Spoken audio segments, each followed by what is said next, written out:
सभी साथियों को राम राम नमस्कार। उम्मीद करता हूं आप सभी बहुत बढ़िया होंगे। इस वीडियो में हम बात करने वाले हैं यूपी पुलिस कांस्टेबल के री एग्जामिनेशन के अपडेट के बारे में। तो यहाँ पे आप सभी को बता दें कि रिसेंटली शासन की यहाँ पे एक बैठक हुई है जिसमें उच्च अधिकारियों को सम्मिलित किया गया है। साथ ही में यहाँ पे शासन के द्वारा कुछ निर्देश दिए गए हैं जिसमें आपकी यूपी पुलिस वाली भर्ती को भी सम्मिलित किया गया है। तो इसी के संबंध में क्या निर्देश दिए गए हैं, क्या बात हुई है, वो सारी चीजें आप सभी को मैं ऑफिशियली क्लियर करने वाला हूं।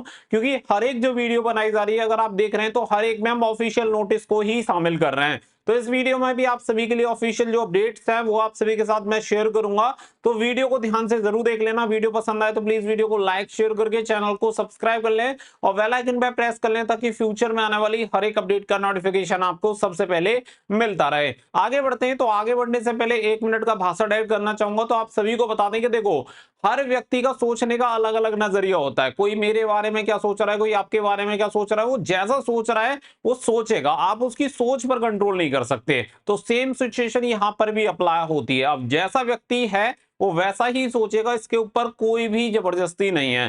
दूसरी बात यह है कि मेरा जो काम है वो मैं काम कर रहा हूं। सामने वाले को क्या लगता है क्या नहीं लगता, इस बात से मुझे कोई फर्क नहीं पड़ता।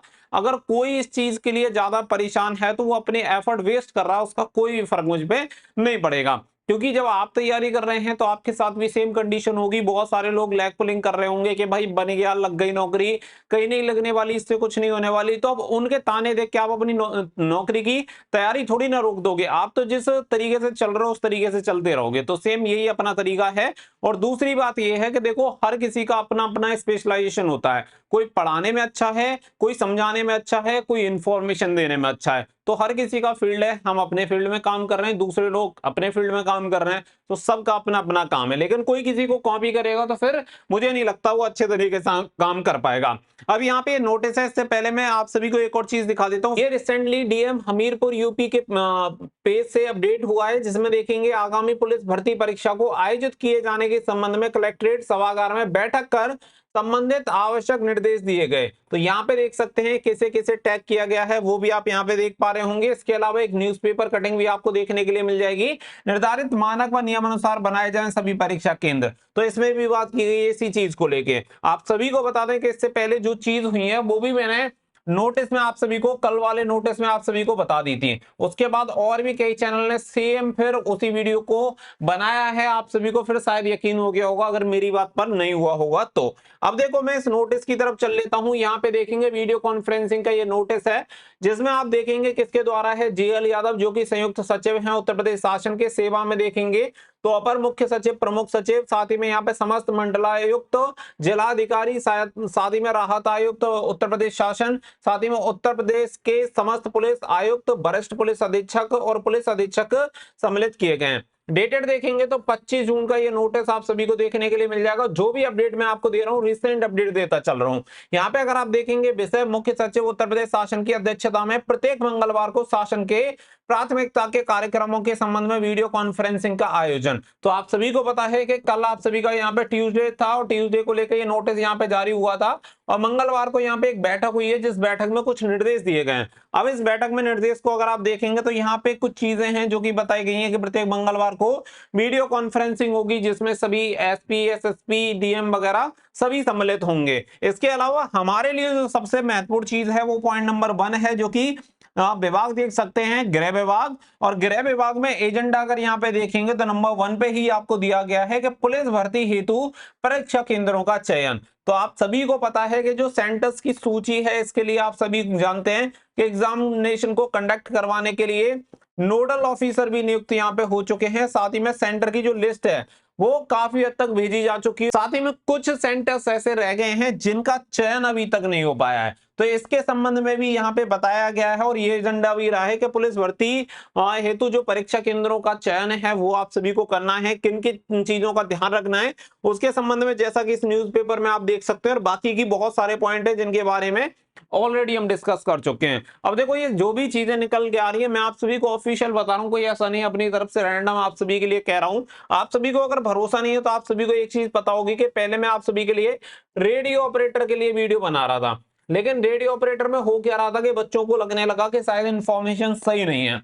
अब जब आपको ही भरोसा नहीं है तो फिर वीडियो बनाने का मतलब क्या है? तो अगर आप देखेंगे तो मैंने रेडियो ऑपरेटर पे वीडियो बनाना ही बंद कर दिया, और जब मैं वीडियो बना रहा था तो हर चैनल पे आपको अपडेट देखने के लिए मिल रही थी, और वो कट कॉपी पेस्ट ही हो रही थी। अब आप देखो तो अब आपको कहीं से कोई इंफॉर्मेशन नजर नहीं आ रही होगी, जबकि इस भर्ती को लेकर काफी अपडेट आए हैं, काफी नोटिस भी इस भर्ती को लेकर जारी हुए हैं, लेकिन सिर्फ आप लोगों को जब भरोसा ही नहीं है तो इसी वजह से मैंने बंद कर दिया कि बेकार है। जब बच्चे को ट्रस्ट ही नहीं है तो उन चीजों को बताने का कोई फायदा नहीं है, क्योंकि लोग सेम उसे कॉपी करके बताते हैं, फिर आपको ट्रस्ट होता है। तो अभी अब आप जाके देखो कि आपको कहां पे अपडेट मिल रही है। सेम यही चीज यूपीवी में भी बहुत सारे लड़के ट्राई कर रहे हैं जो कि दूसरे चैनल से कनेक्टेड हैं। वो चाहते हैं कि यहाँ पे इंफॉर्मेशन इस तरीके से दी ना जाए, और वो चाहते हैं कि बच्चों को समय से इंफॉर्मेशन मिले भी ना। लेकिन जैसा कि मैंने कहा कि मेरा जो काम है मैं वो काम कर रहा हूं, आपका जो काम है आप वो करें।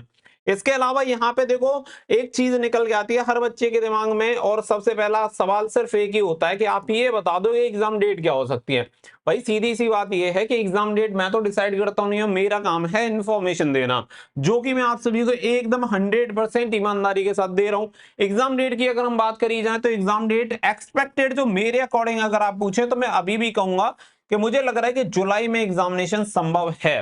पॉसिबिलिटी इसकी है कि आपका एग्जामिनेशन जुलाई में हो सकता है। मैं ऐसा इसलिए कह रहा हूं कि जितना गवर्नमेंट एफर्ट लगा के काम कर रही है, सच बता रहा हूं शायद ही कोई दूसरी गवर्नमेंट करवाती, क्योंकि यहाँ पे जो मेन कंसर्न है वो ये नहीं है एग्जामिनेशन कंडक्ट करवाना। मेन जो कंसर्न है वो है कि ईमानदारी से एग्जामिनेशन कंडक्ट करवाना, पूरी निष्पक्षता के साथ भर्ती को संपन्न करवाना, क्योंकि बेईमानी से तो भर्ती कब की पूरी हो जाती, पिछली बार पेपर रद्द नहीं होता तो भर्ती अब तक पूरी हो चुकी होती।